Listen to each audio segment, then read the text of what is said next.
मेरे प्रिय कैडेट्स, आप सभी को मेरा नमस्कार। आज दिनांक 15 जनवरी 2021। आज के दिन हम जो है 10वीं कक्षा के अंतर्गत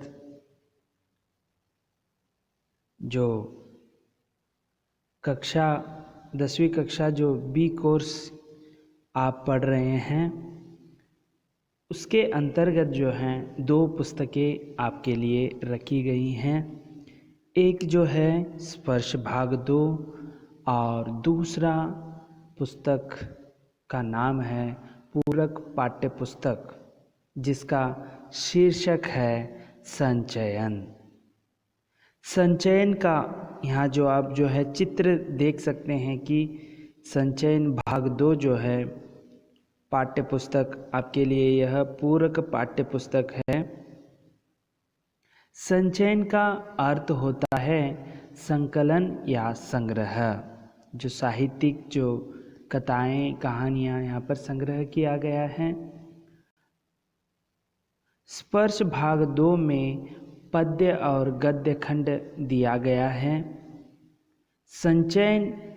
संचयन जो है कथाओं का संग्रह, जो यहाँ पर आप देख सकते हैं। इसमें कथा हो या कहानी हो, यह लंबी लंबी होती है।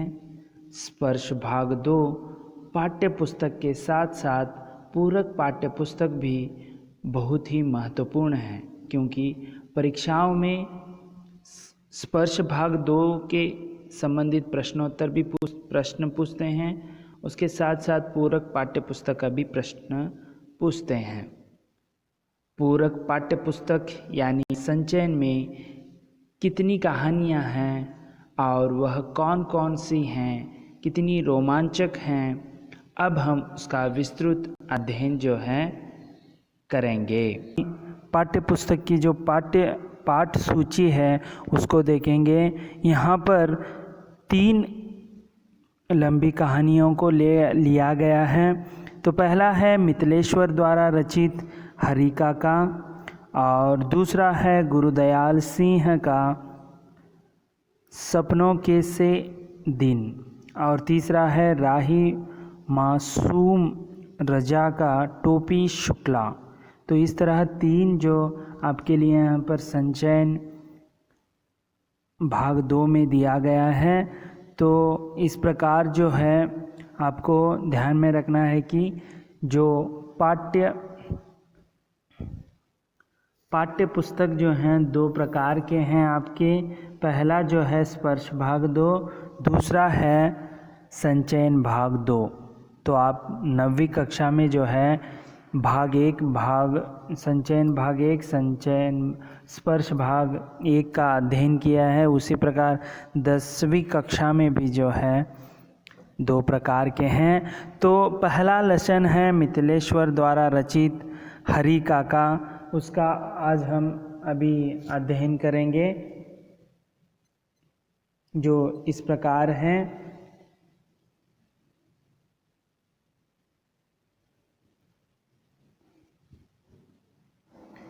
यहाँ पर आप देख सकते हैं मिथिलेश्वर, यह भी आरा विश्वविद्यालय के रीडर पद पर जो हैं कार्यरत हैं। जो है अभी भी कार्यरत हैं। तो इनका लेखक परिचय जो है अब हम देखेंगे। मिथिलेश्वर हिंदी साहित्य के आधुनिक कवि लेखक भी माने जाते हैं। तो इनका जन्म जो है 1950 यहाँ पर लिखा हुआ है। तो विस्तृत अध्ययन करेंगे अभी। मिथिलेश्वर का जन्म 31 दिसंबर 1950 को बिहार के भोजपुर जिले के वैशाडीह गांव में हुआ। इन्होंने हिंदी में एमए और पीएचडी करने के उपरांत व्यवसाय के रूप में अध्यापन कार्य को चुना, टीचिंग फील्ड को उन्होंने चुना।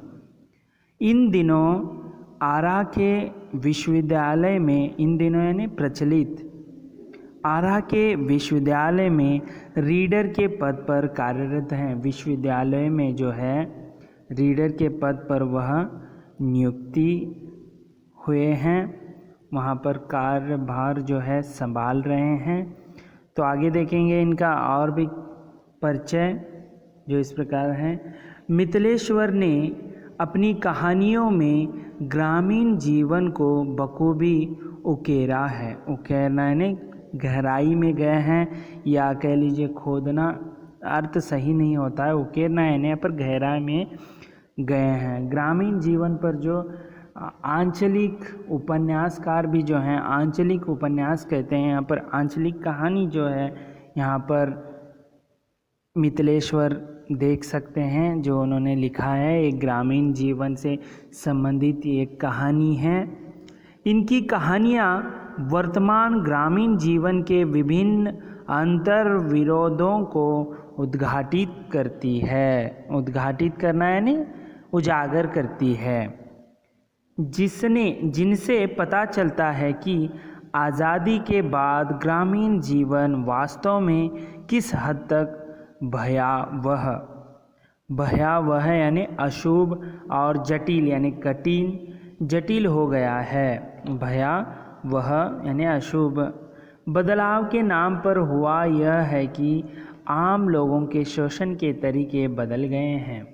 देखिए, जैसे यहाँ पर बदलाव यानी स्वतंत्रता हासिल करने के बाद जो है यहाँ पर बदलाव होना था, लेकिन लोगों का शोषण जो है, पहले स्वतंत्र पूर्व में जो है ब्रिटिशों ने शोषण किया, लेकिन यह जो बदलाव यहाँ पर जो है बदलाव होते हुए भी लोगों को शोषण करने का तरीका जो है बदल गया, लेकिन शोषण अभी भी कर रहे हैं। इसे यहाँ पर उजागर किया है एक गांव की घटना लेकर इस कहानी में। मिथिलेश्वर की प्रमुख कृतियाँ हैं बाबूजी, मेघना का निर्णय, हरिहर काका, चल खुसरो घर अपने, यह सभी जो हैं उनकी कहानी संग्रह हैं। उसके बाद जुनिया, युद्धस्थल, प्रेम न बाड़ी, उपजे और अंत नहीं, यह सभी जो हैं उपन्यास हैं। अपने लेखक के लिए इन्हें सोवियत लैंड नेहरू पुरस्कार सहित अन्य कई पुरस्कारों से सम्मानित किया जा चुका है। तो इस तरह है, तो इस तरह इनका लेखक परिचय है। बहुत सारे कहानी संग्रह लिखे हैं, उपन्यास भी लिखे हैं, जिसे हम कहते हैं नावेल अंग्रेजी में। तो इस प्रकार आप देख सकते हैं इनका परिचय। अब उनके द्वारा रचित एक कहानी जो है, लंबी कहानी हरि काका, उसका अध्ययन हम करेंगे। हरि काका इसमें जो है मुख्य किरदार है, और यही जो है अंतिम तक इनका ही बिंदु जो है दर्शाया गया है। हरि काका को पढ़ने से पहले इसकी थोड़ी बहुत हम संक्षिप्त में कहानी जो है जान लेंगे। यहाँ पर जो है हरि काका का संबंध किस प्रकार होता है, जो एक कथाकार यानी लेखक का जो है, जो स्वयं मिथिलेश्वर, उनका संबंध किस प्रकार है पहले दिखाया गया है। काका के प्रति कथाकार की चिंता। देखिए यहाँ पर जो है हरि काका भी पहले जैसे नहीं रहे, वह चुपचाप बैठे हुए हैं। कहानी का प्रारंभ भी इस प्रकार होता है। वो चुपचाप बैठने का कारण क्या है, इस कहानी में आगे आपको पता चलता जाएगा। तो यहाँ पर देखिए, उसके बाद ठाकुर बारी का इतिहास। ठाकुर बारी यानी इसका अर्थ होता है देवस्थान। ठीक है, देवस्थान हो या मंदिर हम कह सकते हैं। तो उसके बाद है उसका इतिहास किस प्रकार है। ठाकुर बारी, उस गांव में जो एक ठाकुर बारी है उसका इतिहास बताया गया है, किस तरह ये प्रसिद्ध है। ठाकुर बारी का महत्व यानी इसका किस तरह महत्व है, लोग यहाँ पर मन्नत किस तरह मांगते हैं, और उनकी जो मुनौती जो है, मुनौतियाँ कैसी जो सफल होती हैं, उसे सब कुछ यहाँ पर दिखाया गया है। उसके साथ साथ हरिहर काका का परिवार, हरिहर काका का परिवार जो है कितने हैं, ये सभी यहाँ पर 4 भाई हैं उसके, ये पूरा विवरण जो है एक एक एक करके जो है इस पाठ में हम पढ़ेंगे। उसके बाद जो हरिहर काका की मुसीबत जो है, उनका जो या ज़मीन है उसके लिए किस तरह उन्हें मुसीबत होती है, काका का मोह भंग, यानी 4 भाई होते हुए भी वे लालच के लिए न केवल उसके देखभाल करने के बिना वह केवल अपने उसे ठीक से वहाँ पर हरी काका को नहीं देख रहे हैं।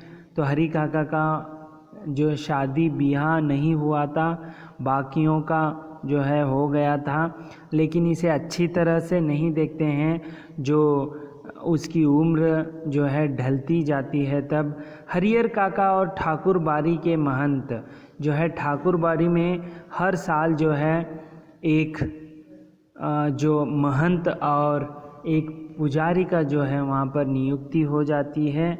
तो महंत किस तरह काका की मदद करता है, वह केवल फंसाने की दृष्टि से महंत द्वारा काका की खातिरदारी जो है केवल प्रलोभन के लिए, फंसाना या लुभाने के लिए। हरिहर के भाइयों की चिंता, अब दूसरों को वह जो है ज़मीन ये नहीं जाए इसलिए काका की घर वापसी और सेवा सत्कार। देखिए, इसलिए पहले ठुकरा दिया था चारों भाइयों ने, फिर से उसे हरी काका को बुलाकर लाते हैं। गांव वालों की जिज्ञासा, जो गांव वालों को अभी जिज्ञासा है कि वह अपने भाइयों के नाम करेगा या ठाकुर बाड़ी जो मंदिर के नाम करेगा। इस तरह काका का फैसला किस तरह होता है, महंत द्वारा काका का अपहरण। देखिए, इसी बीच जो है यदि महंत सोच रहा है कि वो किससे, यदि उनके भाइयों के नाम करेंगे तो वह नहीं ले पाएगा, इसीलिए तो उसके बाद जो है हरिहर काका का नज़रिया बदल गया। नज़रिया जो है दोनों के प्रति, महंत के प्रति हो या भाइयों के प्रति, उसका जो नज़रिया है, देखने का जो तरीका है वो बदल गया। जायदाद के लिए अपने ही दुश्मन।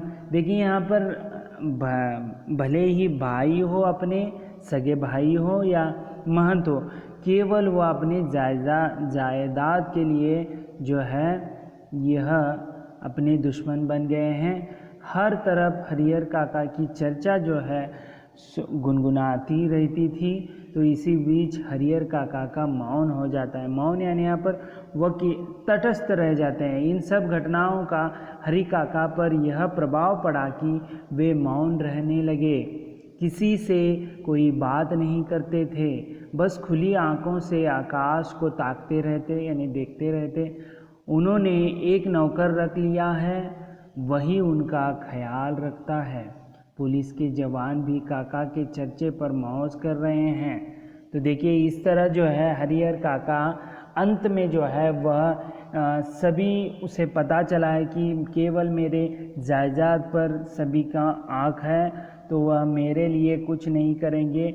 यह सोचकर जो है वह मौन रहते हैं कि मैं उनके नाम कराऊंगा या जायदाद या भाइयों के नाम वह न बताते हुए वह चुपके से बैठे हैं। यह देखकर लेखक जो है प्रारंभ, जो यहाँ पर कहानी की प्रारंभ होती है, उसी में वही जो है लिखा गया है। तो चलिए हरिहर काका का हम अध्याय जो है प्रारंभ करेंगे। संक्षिप्त में हमने इसका कहानी सारांश को जान लिया, तो देखेंगे आगे। हरिहर काका के यहाँ से मैं अभी अभी लौटा हूँ, कल भी उनके यहाँ गया था, लेकिन न तो वह कल ही कुछ कह सके और न आज ही। दोनों दिन उनके पास मैं देर तक बैठा रहा, लेकिन उन्होंने कोई बातचीत नहीं की। देखिए, वह बातचीत जो है नहीं की। जब उनकी तबीयत के बारे में पूछा तब उन्होंने सिर उठाकर एक बार मुझे देखा, फिर सिर झुकाया। ये जो हैं ये किसके साथ, हरि काका के साथ जो बैठे हैं उनका अनुभव बता रहे हैं, वह स्वयं लेखक हैं। जो हरिहर काका जब जवानी में इनको जो है खूब खिलाते थे, फिर सिर झुकाया तो दोबारा मेरी ओर नहीं देखा। हालांकि उनकी एक ही नज़र बहुत कुछ कह गई। जिन यंत्रणा ने वहाँ पर नीचे दिया गया है, यातनाओं, क्लेशों, कष्ट के बीच वह घिरे थे और जिस मन स्थिति में जी रहे थे उसमें आँखों ही बहुत कुछ कह देती है, मुंह खोलने की ज़रूरत नहीं पड़ती। तो देखिए, इन घटनाओं को मैंने संक्षिप्त जब सारांश बताया तो आपको पता चला कि जायदाद के लिए किस तरह आपस में जो महंत हो या उनके सगे भाई हो, किस तरह उसे जो है दुश्मन बन गए हैं। ये सभी देखकर जो है लेखक जब जाते हैं तो कथाकार जो है जब जाता है तो उसकी परिस्थिति, हरि काका की परिस्थिति देखकर उसे कुछ कहे बिना ही सब कुछ पता चल रहा था। उसे जो कथाकार को एक बार वह ऊपर उठकर देखते हैं, यानी आंखें उठाकर, लेकिन बाद में वह उसे देखने की जो ज़रूरत है नहीं करते हैं। तो इससे वो कथाकार को जो है सब कुछ समझ में आता है कि किस लिए यह इस प्रकार हो गया है। आगे देखेंगे, हरिहर काका की ज़िंदगी से मैं बहुत गहरे में जुड़ा हूँ। देखिए वह किस प्रकार उनका संबंध जो है वह बता रहे हैं। अपने गांव में जिन चंद लोगों को मैं सम्मान देता हूँ उनमें हरिहर काका भी एक हैं। हरिहर काका के प्रति मेरी आसक्ति यानी यहाँ पर दो दिया है, नीचे उसका अर्थ भी दिया है लगाव, के अनेक व्यवहारिक और वैचारिक कारण हैं। व्यवहारिक और वैचारिक यानी पौराणिक जो हैं, उनमें प्रमुख कारण दो हैं। एक तो यह कि हरिहर काका मेरे पड़ोस में रहते हैं। देखिए वो कथाकार जो है उनसे मिलने गए हैं, वो चुपचाप रहते हैं, उनकी उम्र होती आ रही है। वो दो कारणों से जो है उनके साथ जो बातचीत, उनसे लगाव है। जो पहली है वो पड़ोस थे। दूसरा कारण यह है कि मेरी माँ बताती है हरिहर काका बचपन में मुझे बहुत दुलारे करते थे। दुलारे यानी प्रेम करना, प्यार करना। अपने कंधे पर बैठाकर घुमाया करते थे। एक पिता अपने बच्चे को जितना प्यार करता है उससे कहीं ज़्यादा प्यार हरिहर काका मुझे करते थे। देखिए पिता से भी ज़्यादा पिता के समान वह प्यार करते थे। और जब मैं सयाना यानी बड़ा होना हुआ तब मेरी पहली दोस्ती हरिहर काका के साथ ही हुई। देखिए उनकी दोस्ती भी जो है हरिहर काका के साथ हुई थी। देखिए वो उसका लगाव किस प्रकार है। हरिहर काका ने भी जैसे मुझसे दोस्ती के लिए ही इतनी उम्र तक प्रतीक्षा यानी इंतज़ार कह लीजिए की थी। माँ बताती है कि मुझसे पहले गांव में किसी अन्य से उनकी इतनी गहरी दोस्ती नहीं हुई थी। वह मुझसे कुछ भी नहीं छिपाते थे, खूब खुलकर बातें करते थे। कौन? हरिहर काका कथाकार जो बता रहे हैं। लेकिन फ़िलहाल मुझसे भी कुछ कहना उन्होंने बंद कर दिया है। देखिए उनसे भी कहना वो बंद कर दिया है। तो कारण जो है आपको पता है, उनकी स्थिति ने मुझे चिंतित कर दिया है।